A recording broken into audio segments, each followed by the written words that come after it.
Hi, welcome to Remove Logic Radio. I am your host, Karen Ray Lacey. Come on in to the Remove Logic community. I'll say thank you so much for joining me on another Thursday evening. And if you are new to Remove Logic and just finding us on the dial, I'm so glad that you decided to stay and hang out for the next hour. You can find us on Fishbowl Radio Network. We stream there every Thursday evening at 7 p.m. And then we also have our Facebook channel, Remove Logic. And then you can find me as well if you want to catch up on any other episodes. You can find us on our YouTube channel, also Remove Logic. But thank you so much for joining me this evening on Remove Logic. Why remove logic? Because here we believe that God is not bound by logic or logistics. And oftentimes it is the logical things that talk us out of the things that faith can take us beyond. The question that I ask every episode is, what do you do when God's answer is outside of your framework of logic? And if you've been tested by logic lately, by pivoting or some life challenge or something that's gone on in your life that has caught you off guard, and now you have to look at it again, you've made it to the right place. Remove Logic Radio will explore your why and give you solutions that will disrupt your traditional thinking patterns. Maybe you're seeking strategies to encourage innovative thinking, encourage you to challenge assumptions underlying current beliefs or practices. Again, you've made it to the right place. Welcome to Remove Logic Radio Show. Now, I always want to address current events. We are currently in a government shutdown, and we want to remember those that may be impacted by the shutdown. You may know someone or you yourself. And just know that you are not alone and that we want to remember you in prayer, remember you in our thoughts, and just encourage you in your day. And, this is a hard time in our nation. And I always want to consider the impact of the things that people are going through by saying to you, extend grace. Give somebody some grace because you never know what they may be facing before we challenge them, in opposition in thought, belief, or also political affiliation. Just give grace.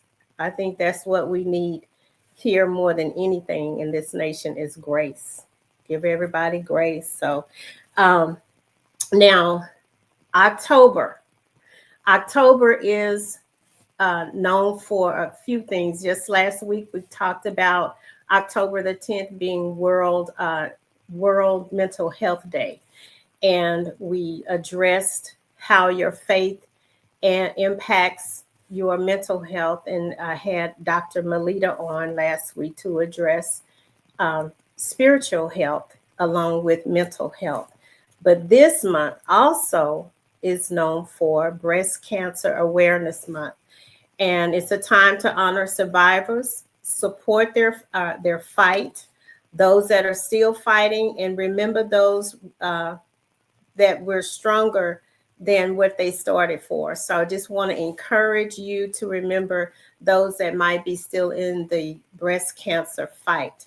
Early detection saves lives, and every story shared brings hope to someone in need. So let's keep spreading awareness, love, and encouragement all month long. Breast Cancer Awareness Month. So, with that being said, today's show is Faith Over Fear in a conversation with a breast cancer survivor. This person, again, is very special to me.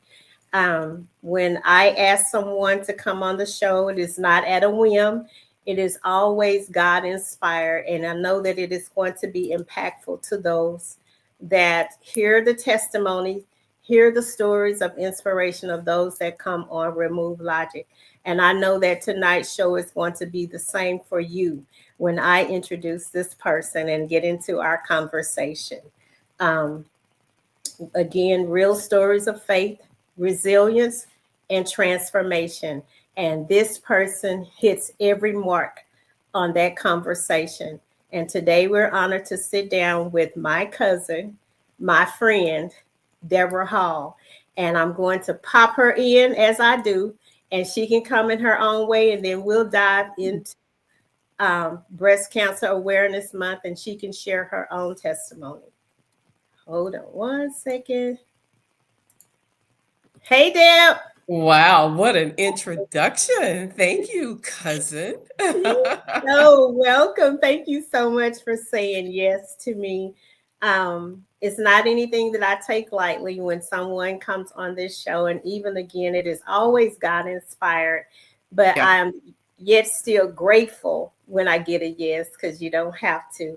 But I know that your story is going to impact, and your information and what you've overcome, it's going to impact a lot of women. So I'm looking forward to this conversation. So go Well, ahead and introduce yourself in whatever way you want to come, and we'll dive in. well, let me start by saying thank you. I mean, I feel honored that I was asked to be here. So, a thank you was a no-brainer to be here to support what you're doing and what God has called you to do. We have to start with that. Okay. But as Karen mentioned, I am her favorite cousin. Oops, I am her cousin. Don't start no trouble on this show, Deborah. We got to keep it honest. You said be real. No. Okay. But yeah, so an introduction in this form is interesting and challenging. I wasn't expecting to really introduce myself, and let me tell you why. Okay. We're gonna, I think about it from two aspects. We're so used to being in our work mode of different types of introductions and wanting to pull out our resume. And, I was thinking about something before coming on to this, and I thought about how cancer, it touches so many different people from every lane. Doesn't matter if you're a CEO, doesn't matter if you're the CFO or on the supervisor over the fries, so Right. we got to talk about the realness of, who we are as a people, as women, but we don't want to leave out men. So all of this is part of my introduction because I'm just a girl. I'm just a woman. I'm a mom that God has chosen to have me walk in these shoes and in my journey. That's my Yeah. introduction. Very Yeah. simple. Yeah. And Yeah. I get it. I get it. I think that's one of the things about this platform is that this remove logic is there's so much that, is kind of centered around the framework of who we think we are. And Yeah. that sometimes diminishing you to think that your testimony or your story is not impactful to others. Yeah. And to bring you to life and bring it to light what it is you experience, what God brought you through, what lessons you've learned, all of those things are for someone else. And so it's not always that, we sit back and think, oh, I don't matter, or oh yeah, I overcame, Yeah. but nobody knows you overcame. So I'm glad again that you're here. And I want to say to the Remove Logic community, whether you're facing your own battle, as Deborah said, or supporting someone else who is, battling cancer, this episode is for you, and it will encourage you and inspire you. And it's important that, we make room for someone to take up the space that God has given them. Yes, Deborah said, I'm just a girl, but you're one that God identified to be Yeah. able to tell the story. So uh, Yeah. let's dive in, as I say. Um, and I want you to be as transparent as you desire, or, wherever you want to start. But I want to start at your diagnosis Yeah. and your initial reaction to the diagnosis, if you don't Mm. mind. Yeah, so that's a good place to start. And I pledge to be as transparent. I have no problem. You can ask me anything you want. it is a reason I am walking in these shoes. I think, quite frankly, it is my testimony, but it is my duty. It is my job to be a servant. And you know how people say, if you can save one life, that is the truth. And that's why we talk about awareness for the month. It's not just about being in the cute pink. It's not just about, you know, some of the commercial aspects of that. I genuinely take this so serious in the fact that we got to talk a few statistics. And then, and at some point, whether it's now, I'll answer your question, but you know, just knowing that over 316,000 women will be diagnosed this year alone in the year of 2025, and that's just with one type of breast cancer, you know. So that's a lot, and I think statistically, people say, you know, it's 40,000 people. I've been hearing this for about 10 years now. My diagnosis came in 2018. And I remember hearing stats from people as soon as you get diagnosed, folks will say stuff like, oh, well, you know, 98% people survive. We'll come back to that because some stats matter in that moment to a patient and some you just don't want to hear. And when I first got diagnosed, I actually went to a neighborhood clinic thinking that I had the flu. And I remember feeling so sick where it is just, I can't get out of bed. And it was at a pivotal time of my life in my career. And I have to bring this into it because it will tie back to why cancer doesn't care who you are. Because at that time in my career, I was about to launch one of the biggest projects ever for this company. And someone was flying in to meet with me and I couldn't get out of bed.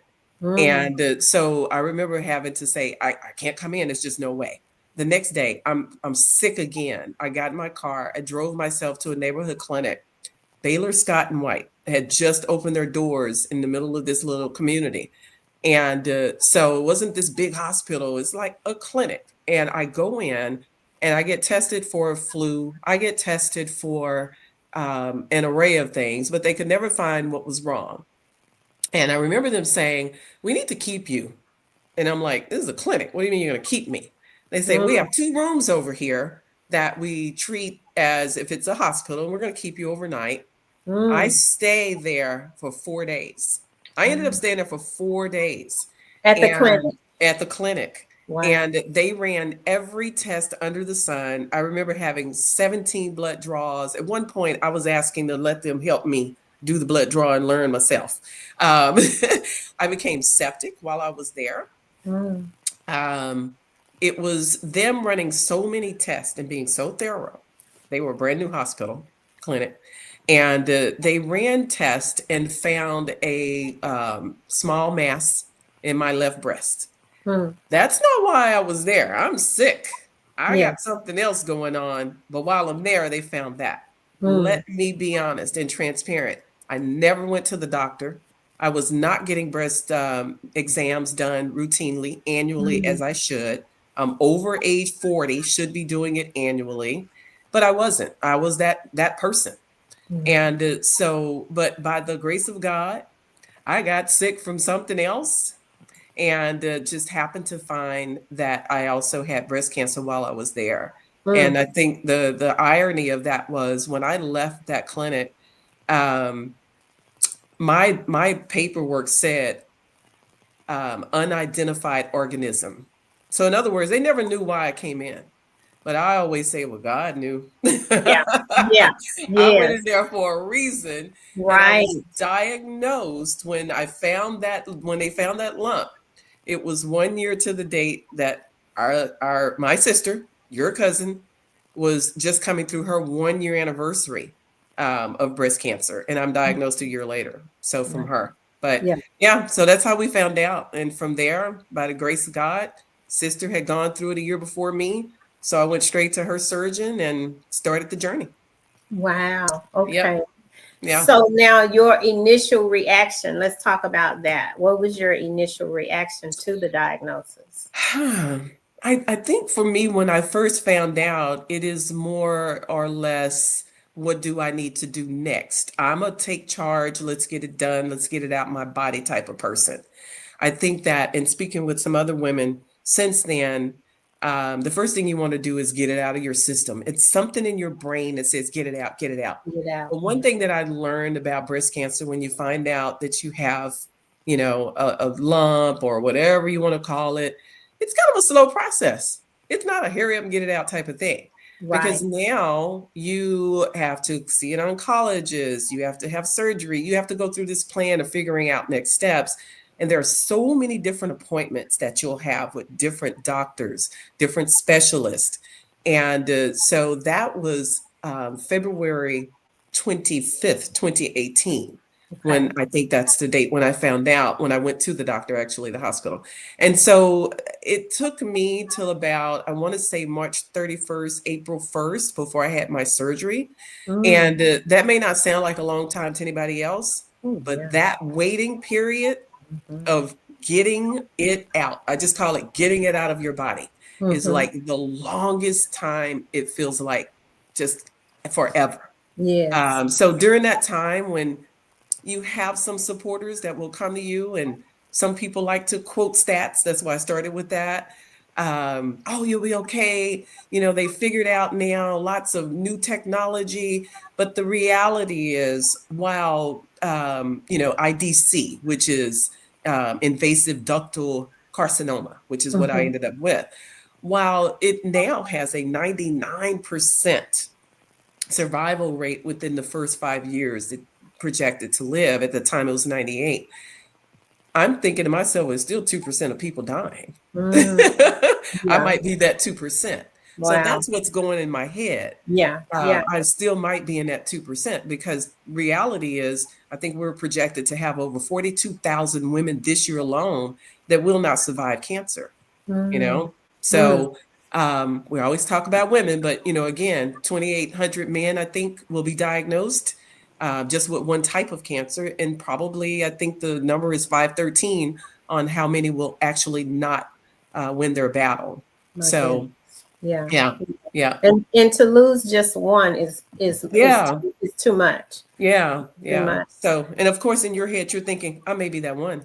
Yeah. Yeah. Yeah, yeah. Now, with that, as you said in your head, I may be that one. How did your faith help you to process the initial shock? Yeah, And I know fear is overarching, yeah. uh, but how did your faith help you to process that? Well, it is a gradual thing. You're tested. We're always tested in faith, I think, anyway, but this is when your true test comes in. Mm. And for me, I had been in some places that were a lot darker than cancer, if you could ever imagine that. So I was reminded that I came through that by the grace of God. I am Mm. surviving, you know, other things. Mhm. So come on, cancer, we got this, you Mm. know. But I didn't say that right away, day one, day two, because as the days are counted, or as the days go on and you get closer and closer to that surgery, there is this level of fear that takes Mhm. over your body and paralyzes you. If Mhm. you are the most faithful person out there, No, I now. don't care if you're sitting on the front row, you're in there every Sunday with your hand in the air, hallelujah, you can still be fearful. You Right. can still Exactly. think, I might die. This might be it for me. Right. So, being the Virgo mind that I am, I go into action of planning. That's what I do. So, Mhm. to make the time go by and to make sure that I don't leave a lot for others to do in case I don't survive, I Mhm. started to plan things. Wow. I started to prepare for the worst. That doesn't mean I was giving up. That means I want to be prepared just Yeah. in case. Yeah. Yeah. Yeah. So that's how my mind, I think, took me through this process in preparation of my surgery. And then I realized, even after the surgery, there's still a different type of fear. Fear. There are these different levels of fear. Exactly. Yeah. Exactly. That's why I was saying, like, it has to be an overarching thing Yeah. because of the uncertainty that's there. Yeah. Um, and overcoming that uncertainty, fear is what is rising to the top for every uncertainty, every level of it. Yeah. What was your greatest source of comfort in the early days, Mm. of the diagnosis? Um, wow. I would love to say it was the people around me, but for me, it was a combination. I had some really great folks that supported me in the early days. It was tough because, it was a lot of prayer, obviously. Yeah. You hear the phrase, I believe in the power of prayer. I Mhm. believe in numbers. I believe in prayer warriors. I believe that for people like yourself, who I know was praying for me, I'm so grateful because there were moments when I'm weak. I'm laying in bed going, God, I don't know if I can do this. Yeah. I don't know Yeah. if I can do this. You lose Yeah. doubt in Yeah. yourself. Yeah. And then here's the other aspect of that. It's not just about the health part of it, getting the cancer out. It's also about finances. It's about having the right team of doctors. Yeah. It is about understanding, what it is that you have.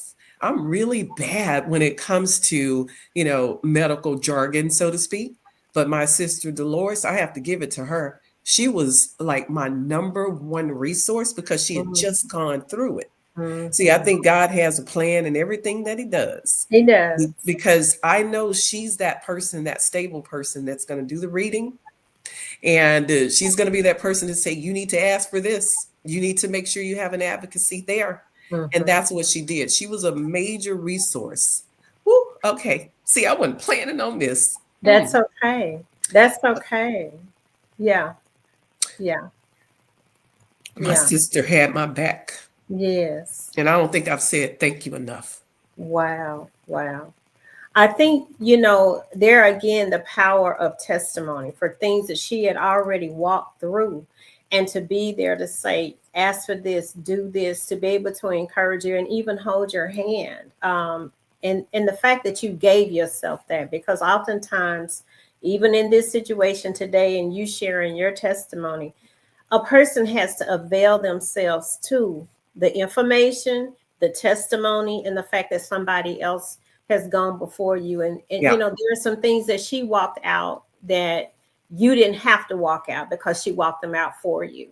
And so, God he's so faithful in that way to, have someone to be able to give you the encouragement. You There's didn't a tell me you was gonna be like Oprah. I don't appreciate that. look, You hey. don't pull the Oprah on me. Okay. All right. Yeah, get it And together. see. No. Okay. But just a foundation of scripture, Psalm 34:4. I sought the Lord and he answered me. He delivered me from all my fears. And even to have someone to hold your hand when Yeah. you're in fear, that's part of that deliverance opportunity that God gives you. But because cancer, and I've said this because, it was you, and then another dear friend of mine was diagnosed almost 2 years after you. Mhm. But one of the things that was so hard for me to grasp in the diagnosis is that waiting time that you guys had to wait for Yeah. that appointment, that next appointment, the scheduling of Oh surgery, yeah. because it's still in there. Yeah. It's still in there. And I'm like, my God, can they hurry up? Can they schedule? Because it's still in there. So Yeah. I had my own fears, at the onset of the diagnosis, and my own reaction. And so for you, I can only imagine it's your body, it's in there, and you want to, like you Yeah. said, get this out, get it Yeah. out. So Yeah. And at that time when you're going through that, you're not thinking about, I mean, you asked the question survival rate, but at the same time, even with the high survival rate, or when someone says, oh, I've gone through it. I had a couple of scares. It's a difference between having a a mass found that was not cancerous. Because I have a girlfriend right now who is on her journey. She had mhm, gone and had her mammograms done 2 or 3 times, and it was a little bit of a scare, and it turned out to be nothing. And then the next year was a little bit of, oh, we see something, but it turns out, you no, know not to be anything. She's done that 3 or 4 times, but here's the thing: it turned into something yeah, eventually.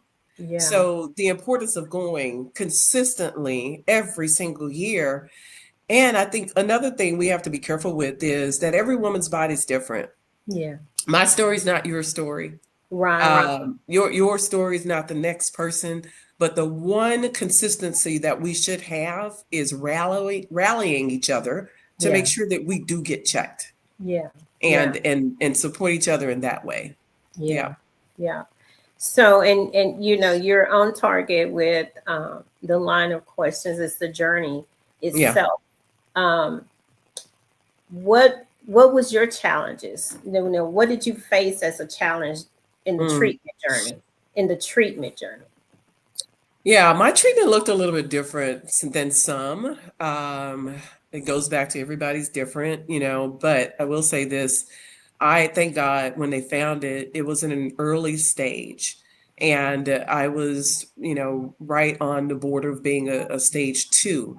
Mhm. And it was an interesting enough scope that they had found that they actually put my diagnosis before a committee in Chicago. I was working with Texas Oncology here, based out of Texas, but I was going to a treatment center in Dallas.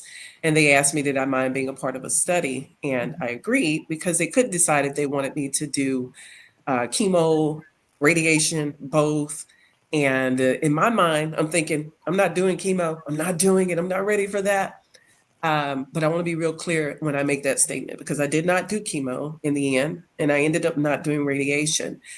Um, and I was fighting against doing chemo. But I will say this: do what works for you. Listen Mhm. to your doctors, Yeah. listen to the specialist. I am not a medical specialist. Just because you may have read a book or some stats does not make you a specialist. You have to listen to your team.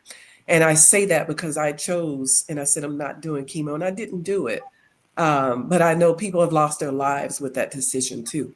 Mhm. And my cancer was a little bit different, and it was the right decision for me. I've been in remission now for 8 years, Yay. and Yes. yeah, Yeah. that's where I am. Yeah. You don't like to say that and say that again, because that's not something that you gloss over when you're dealing with treatment, because the things that some people have to endure, even with the chemo, is harsh. It's so Yeah, harsh on the yeah, body. So to be able to say, I've been in remission, that's a powerful statement, because I yeah, remember a conversation with you just a few years ago, and you were saying, it's not until after that fifth year that you can kind of breathe a bit. yeah. And so let's talk about that where you are right now, and then what you're looking forward to based upon stats. Yeah, so my oncologist did make that statement to me, that, once you live 5 years, we consider you cancer free. You Hmm. may not hear that from every oncologist. There is some debate about that statement amongst the medical professionals. I have had some folks come right out of, having surgery, leave the hospital and ring the bell that day, because oftentimes you've heard people say, we got it all out. That's a phrase we want to hear. Hmm. In my case, it had spread to my lymph nodes as well. And that's never a good thing, but by the grace of God, I am cancer free. Yes. After five has been, when I hit my 5 year mark, I'm celebrating. Hmm. And it's been 8 years now. Hmm. So I have a chill over here. Yeah. Just give me a second. But yeah, so I know that, you just have to stay engaged, I think, with being open to learning, Hmm. to talking with the right people, and stay away from Google as much as you can. Google, my oncologist calls it Dr. Google. And you want to stay away from Google because it can be very detrimental to your psyche. Mhm. Come Yeah, on. Yeah. it really can. But I have to go there for a second because I thought back. You said, what's the first thing you did when you first find out? How did you get through it? I made the mistake of going straight to Google Mm. and looking things up. A lot of people do. A lot of people may or may not admit it, but a lot of folks do. Google will kill you off within 24 hours if you let it. My goodness. So you Yeah. have to be careful. Yeah. Instead of going to Google, go to scripture.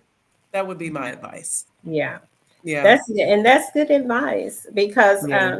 scripture says, physician, heal thyself. And so the perception sometimes, and again, removing logic, because Hmm. the logic or logistics of information. It Yeah. does. You have to filter it through faith. You got to filter it through fear.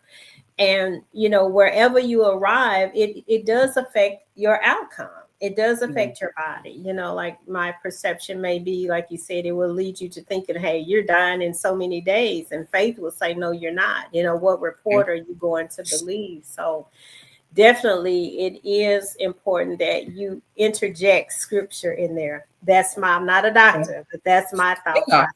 Yeah. Well, Mhm. Yeah. he is the main doctor. Yes, he is. Yes, he is. Yes, he is. Now, how did you stay motivated and hopeful on your hardest Mhm. days? The hardest Ooh. days. If you Oh, think back to those hard days. yeah. Yeah. So there was one thing I did do. I remember lying in bed recovering. I am the recipient of a bilateral mastectomy. I had both breasts removed because of family history and my own personal choice, just as simple as that. No regrets, but it did take a little bit of a longer recovery because of that. And I remember lying in bed and praying and saying, God, if you let me live, Hmm. then you start thinking about all the things you will do, all the things you should have done, all the things you didn't do. It's amazing the dreams that you have. You ever hear someone say it's like your life flashes before your eyes? Mhm. Yeah. That is a true statement because I would have these dreams where my life literally would flash and I would have memories of people I hadn't thought about in 10, 15, 20 years. And Wow. that was happening on a regular basis. And I started to ask other cancer survivors about that. And they too had experienced some very similar things. So as I'm lying in bed and I'm recovering, one thing about recovery is it forces you to be still. I need to lie here and I need to face the real and I need to be still. Mm. So you pray more, you think more, you reassess, or at Mhm. least I think you should be. Yeah. And maybe not everybody, but you should. And I just remember thinking, okay, people get into situations and the first thing they do is, God, if you get me through this, I'm not going to do that again. People do that kind of thing. Yeah. Okay. Hmm. We So all do. we all do that. But Yeah. it felt different. It felt different for me because I know that it was, I had made a pledge to quit running some years before that. If you know, you know. You get tired sometime of being sick and tired, and you stop running and you turn to Ooh, yes. so I had made that pledge for my life some time before, which I also think is part of the greater plan to help me now while I'm on this journey. So Hmm. that made my faith stronger to be able to walk through this. And what got me through it, in addition to that, was something very simple. Was a pledge to myself that said, after looking at YouTube all day long at these gardening shows, because what else am I doing? I'm going to build myself a garden. Wow. And so I was watching a guy that is in Europe, very famous gardener, horticulturalist by the name of Monty Don. Hmm. And he had this TV show, and I had binge watched it. And I pledged, and I said, God, if you let me live, I'm going to do this. I'm going to go out there and I'm going to transform all those weeds in my backyard to a beautiful place I can just relax in and find my peace. Hmm. And that's how my garden came about. Wow. And I didn't know that. As Oh, beautiful really? as yeah, Oh, I'm honestly, as beautiful okay. as your garden is, I just thought this is her passion. This is what she loves. You No, never yeah. shared that it came from this. Yeah. Yeah, yeah, that's absolutely how it all started. I was binge watching these shows and it would just seem so peaceful. And Mhm. people in Europe, they don't call their backspace a backyard, they'll call it a garden, no matter what it looks like. And so if you ever notice, I always refer to my backyard as my garden. Yeah. It has Yes. been my garden ever since. So Yes. yeah, Yes. yeah. I didn't And know I was 9, not even a year post my surgery when I was what 253 pounds at the time, overweight, exhausted. I had gained 43 pounds after having my breast removed. Oftentimes, that's another thing. People think, oh, you're going through cancer, she's going to get real skinny. That's not how that works always.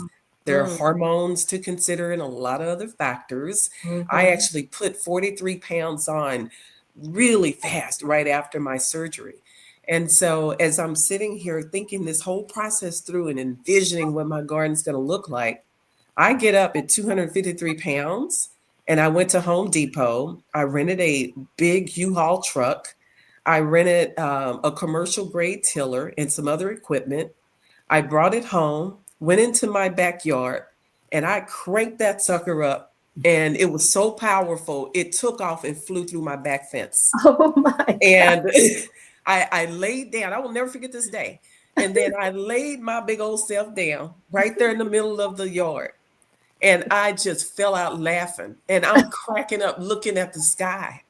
And all I could think was, I'm here. You're Oh, here. well, I'm here. Yes. Yes. Oh my goodness. So that's how my garden got started. And, the Man. rest is Yeah. history. Yeah. And Yeah. for those of you that know her, have, experienced this garden, it's like a utopia. And every piece of it has a meaning. The garden, things Yeah. that you planted. I remember a few years ago, you sent me a picture of a rose that you called Karen. The Karen Rose. Yes. And I get updates from time to time on the Yeah. Karen Rose, how it's climbing over the trellis and all of these things. So yeah, but I had no idea that it was originated from this moment in your life. Yes, That's that's pretty right. That's powerful. right. Beautiful. I always like plants, but never, as much as I learned to love plants. And I often say I truly am just a tool, a vessel. God is using me as a helper just to cultivate his land, his Yes. plants, the whole nine. Yes. And Yeah. you've actually become a master gardener in the Yeah, family just yeah. from that. But I don't think any of us knew the origin of it. So I'm so glad that you're transparent enough to share that so the rest of the family that Yeah.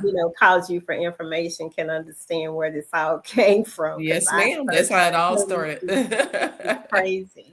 Now, your support system and your community of people, who Uh-huh. made up your support system? I know we talked about Dolores. Yeah. Um, how did Um, how did those relationships change, deepen through this experience? Even if you had, because some people cannot handle what you're going through. Did you have some people to fall off? That's a yeah. reality of the struggle of disease and sickness. So, what Yeah. were your relationships I don't like? know how I said I'll be transparent. I don't know how transparent I should be on that part, but yeah, there You there can were yes or no that it happened, and we can move yeah, on. yeah. So, So okay. I won't say people fell off. People were placed in on the shelf maybe for a while. And Okay. not out of anger, but I think a lot of things happen sometimes out of ignorance as well. Things that people say, and I don't want to just say this on breast cancer, but in anything that you're going through in life Yeah. that someone Yeah. just may not understand. Definitely. Sometimes people will say some of the most inappropriate things to you. And I have pretty tough skin. And so I don't let a lot bother me, but it doesn't mean that I didn't hear you. Right. And I think of most things as a learning opportunity, to be Hmm. honest. So even having a platform like this, I appreciate being here. We can talk stats and we can talk feelings, but somebody will identify with this. And I think Hmm. we owe Definitely. your audience, we have to be as accurate as possible. I throw out there, look, I'm not a professional. I'm saying that for a reason because I want people to do their own research. And I just think that, that makes a difference. But going back for a second, support system. When you first asked that question, I didn't immediately think of my family, my personal connections. I thought of my workplace Mm. because the reality is you need a support system all around you. Yeah. And not everyone will have the blessing of working with a good team that will support you through it. There are some jobs that could care less. And I know that sounds harsh, but it is what it is. Yeah. Come in, crunch your numbers, do what you're supposed to do, and let's make that money. And if something happens to you, you will be replaced. Some people feel that when they're first diagnosed because that's what I felt. Yeah. Now, by the grace of God, I learned that wasn't who I was working with. I had a Mm-hmm. really, really good, strong team that supported me through this because I was thinking, oh, how am I going to take off? How am I supposed to do chemo? If I have to do it, all those things go through your mind. So Yeah. get yourself a good support system in the workplace. Get yourself a good work support system in your personal life, whether it's a friend or a family member. But I do think you have to talk with someone. But I Yes. think it's very important to be selective about who that someone is. Yeah. One, are they a person of faith? And are they positive? If they're Yeah. not positive and they're not a person of faith, I personally wouldn't want them in my support system. Mm. Yeah. Okay. Okay. And that's good advice. I mean, ultimately, you are the center, Yeah. the common denominator, and you have to make yourself important. You know what Yeah. I'm saying? Important enough that my decisions are my decisions. And then the nucleus, being that center person, everything else will go out from there. But it's Yeah. important that you make yourself important. I think when you're diagnosed with something, oftentimes we start to think about the things that we're responsible for, Hmm. first. But it's more important that you make yourself the Yeah. important thing in this moment and not all of the Absolutely. other tentacles that you touch. And that's important because we teach people how to treat us, Yeah. and if I'm just Yeah. sitting here, Even your doctors. yeah, and it's important that you Yeah. make them know that I am important in this moment and I am the important person in this moment. You don't Yes. diminish Yes. whatever Yeah. whatever the diagnosis is. And it's not just cancer, it could be something else. But I'm just Yeah. saying that it's important that you make yourself the important person Yeah. at that Yeah. That time. was a lesson I had to learn. So immediately, because honestly, my first thought was, oh, what am I supposed to do with this project at work? I am thinking about work and how I'm going to get through it. Yeah, And while it may have been important to me, professionally or for the company, no, the first priority is you. Because if you don't survive this, who cares about the project? come on. Yeah, So you got to make yourself, the number one priority. I know for a fact I'm not the only person that has felt that way. And that's a really key area yeah. to touch on because I actually did an interview with Texas Oncology, a reporter who reached out to me and they wanted to do a interview for their website for women in corporate roles that go through breast cancer Mm, and some of the areas where you are impacted. yeah. And so that was a really big deal because I realized, wow, me sitting here worried about a project, me Huh. sitting here, oh, wait, let's go back to the finances. Am I going to be able to pay for all this? I don't care how much money you make, those things Yeah. still run through your head. They You know, do. you got to pay Mhm. doctor bills, you got to pay your bills, Yes. so all Yeah. that stuff matters. It does. It Yeah, does. even with your recovery, how long are you going to take off to take care of you? Yeah. You Yeah. know? Yeah. Yeah. You just really have to focus on you. And I know that's hard, especially Yeah. if you're that person that's the strength of the relationship, financially, emotionally, spiritually, whatever. Yeah. But there's that place of surrender where you have to dial it back, like you said, just sit in that moment and Mhm. realize that you are the important person. Yeah. And how you look at yourself will impact how others look at you in the situation. So, Yeah. And you just reminded me of something. I remember you asked, how did I feel when I found out? Um, the day I got because they found the lump, but you still go through some steps to make sure if it's cancer or not. And I remember the day I got my results. It was late afternoon, almost evening time. The following morning, I am now in this big meeting that I was preparing for. And I got there a little early and I'm waiting on some people to show up. And I had pictures on my laptop of women who had had mastectomies because I was curious. My mind is already turning about what am I going to do? mhm. And so I remember this VP came down, he had flown in and he's like, hey, can I use your laptop real quick? And he just grabs it before I can say anything. It's my boss's boss. So of course I'm gonna let you do it. But when he opened it up, all these pictures of women with no tops on, with their breasts, it was like one of those moments of what the heck is she looking at on the job, and Yeah. I hadn't told anybody yet because I just found out the night before. And so Mm. I remember turning to him going, I just found out I have breast cancer. Mm. And Spoke that's how it came out with my spoke it. job. And I Mhm. just, and I said it, that was my first time saying it out loud. But now I got about maybe 3 minutes to pull it together. Clients are walking in the door, and I got to sit there and act like nothing is wrong. Yeah. Yeah. That's tough. Yeah, it That's is. tough. Mhm. Yeah. So, Wow. yeah. Now, your to arriving where you are, your life after survival and lessons and purpose. Like, what have you learned as a survivor, and how has your outlook changed? And I know that's very existential, but Yeah. okay. Well, a couple of things. I think that you're always going to be a survivor as long as you're alive. So I phrase it that way. I don't know that there's a life after. I know what you mean, but you are a survivor. We're praying that we can see 10 years. We're praying we can see 15 years. Because the reality is that, because I had my breast removed, I'll probably never get breast cancer because I have no breast tissue. But Mhm. it can return in other forms, though, Gotcha. even in your chest cavity, which I had a recent scare with that. And was in surgery again just a few months ago, but no cancer.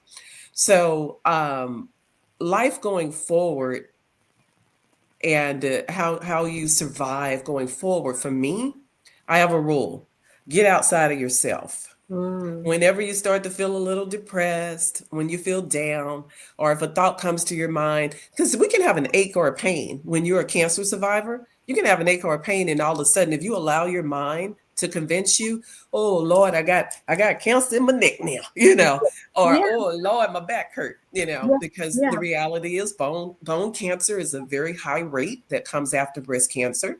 Mm. So you can allow yourself to think about that and be fearful, or you can allow yourself to be faithful Mm. and just stay strong, not necessarily for you, but for people that are watching and for others. Yeah, So for me, my rule of thumb is with anything I've learned at this phase of life, get outside of yourself and serve somebody else. yeah. It's Love it. really simple. Yeah, yeah, Yeah, serve someone else instead of yeah. worrying about yourself all the time. That was something for your Aunt Bessie, my grandmother. She would Hmm. say, "Do something for somebody quick. Yeah. When you're down, do something for somebody quick." And she actually, that was something that you always saw her giving, doing, and being a Yeah. blessing to others. But that was it's actually a poem that she would read to mom them, and then Hmm. mom passed it on to us to do something for somebody else. And it does Yeah. impact you to get outside of yourself to do something Yeah. for someone else. And I think this is a good time for me to segue to, we're about to close, but I want to talk about how you do something for others, and that you started last year, your part Yeah. that you Yeah. do for survivors. And I just think it's so awesome. And this year you had your second one. Can you Hmm. tell a little bit about that before we close out? Because you do encourage others through your journey, and you haven't stopped. So let's talk about that, what you do for Yeah. survivors. Well, I will say that this was not necessarily a planned thing where I'm going to start a big program. No, this really started when I knew my sister was hitting her fifth year. I think it was her fifth year survival. And so the thought came about then. So I invited her along with a handful of other ladies to come to my house and just have lunch and just talk about our boobs or the lack thereof, the removal of our boobs. Seriously, just what does your journey look like? It was very informal. There Mhm. was no, big overall plan about what we're going to do. It was an opportunity for women to come together and just talk. And that's what we did. Mhm. I met a lady in Lowe's over looking at plants. That conversation led to me working in her yard. She's an older lady, to me telling her telling me about her daughter being a survivor. That lady brought her to my house. And so it wasn't just family, these were strangers in my home as well. And then Mhm. I had the pleasure of meeting someone that you and I know. And I won't say their name because I don't have permission to, Yeah. but Then I got to meet them, and so we did it again this year. What was different this year, though, was we had another person come, and I'm being respectful of their names, this privacy. And this person opened up and blew my mind with Mm, their journey. And we learned something from them as mm, well. Everybody at the table went, I didn't know that. Oh, that's possible. So I realized in that moment, it's really about disseminating more information, not just for yes, those that have not been diagnosed, but also for us that's still on our continued journey about yes, what it is that we need to do to stay healthy, to help other people. So I asked them, what do y'all want to do with this? Do y'all want to meet again every year? Do we open it up and bring more people in, or is it just us? And one of the ladies who I've been knowing for probably 42 years now, used to be my hairstylist back in the day, she said, I got another friend who's going mm, through this. And I listen, wanted her to come, but I thought, let me see what we're going to do with this first. So in my head, she's here next year, yeah, you know? yeah, So that's the plan. And it's really about, my dream was, let me just make them queens for the day. So of course, everybody had to get a crown, yeah, everybody had to feel special, so it's just fun stuff that we do. We don't just sit around and talk about the scary part. We laugh, yeah, we cry, we yeah. eat, we have a good time. Yes, Yeah. yes, yeah. And Yeah. that's powerful because not only you giving them the space, and my thing is take up space. Whatever the space that God has given you, we have to take it up in the full capacity of who He Yeah. is. And but you're giving them and empowering them the value with the value of their testimony. You Yeah. know, as I said in the beginning, oftentimes a person doesn't realize the worth and the value of your story until it's Hmm. told, until you give them room to talk and just Yeah. tell.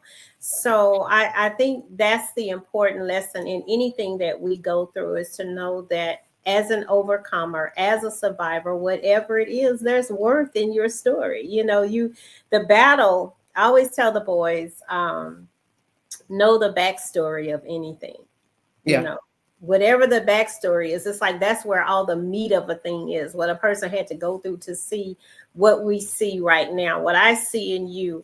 And, as this woman that has overcome, but also you're giving, I know your backstory. I know the Yeah. backstory. And it comes from something so much bigger than just what we see that this, like your garden, this Hmm. beautiful rose or this Yeah. beautiful tree. There was some digging that had to go on. There was some the watering and even some Yeah. cutting back, some Yep. changes and things that had to be done for it to be what we see now. So um, I thank you so much for coming on and sharing such a powerful story and sharing your journey and even the stats. And I would love for you to come on if we did this once a year, in Yeah. October. That's wonderful for me. And we can invite some of the women on that you have, experienced in the stories, their stories, so you can bring them on as well if that's up to them, of course, and up Yeah. to. But I'm just glad that you came today. It means so much to me. And I know that this is going to be impactful for a lot of women.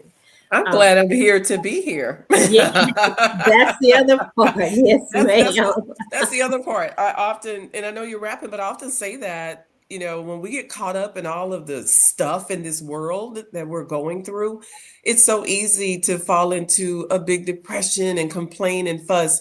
But I have gotten to a point, to answer one of your other earlier questions, like how do you get through it, your journey? I remind myself, girl, you're here. Yeah. That's it. Girl, you're That's here. that's such a powerful statement. I'm here. I'm I'm here. here. Yeah. Yeah. And Yeah. again, it gives credence to those around you or even yourself, just the fact to say that I'm here, because oftentimes you can push away what you've gone through without Mhm. really realizing that you really came through it and you're still here. And Yeah. so I'm grateful again that you came sharing your testimony, the wisdom that you've given us today, and you share with us, and your faith is so important for those that may be teetering, may be struggling, again, you might be in the cancer fight, or you may be a survival of the fight, but yet still fighting, even, as we're talking about the 1 year to 5 years to 10 Yeah. years, whatever the doubts and fears that may come, it is the resilience that you've shared today that reminds us that even in our darkest moments, hope shines through. And that's important. So Yeah. I thank you again for coming on. And if you or someone that you love is facing a similar journey, I want to say to the Remove Logic community that remember that you are not alone. And, your journey is your journey, but it is not yours for you to walk alone. It's important that you know that someone else has overcome, as Deborah said with her sister gone before her. It's important that you know that you are not alone, but someone has walked this road ahead of you. Yeah. And it's important that you embrace sharing with others. Don't go through it in isolation. Open up and share your journey with others. There's always hope beyond the diagnosis, and that's important. So much hope beyond the diagnosis. So, to Remove Logic community and to my dear cousin coming on, I just say thank you for another powerful episode that I know is going to be impactful to so many, not just women, but to men as well. Stay tuned for more inspiring conversations, and I keep removing that logic, whatever it is, whatever may be holding you bound, let it go. Deborah, thank you so much. Thank you for having me. Appreciate you. I love you, and I love you more. let's stand strong. Bye, Remove Logic.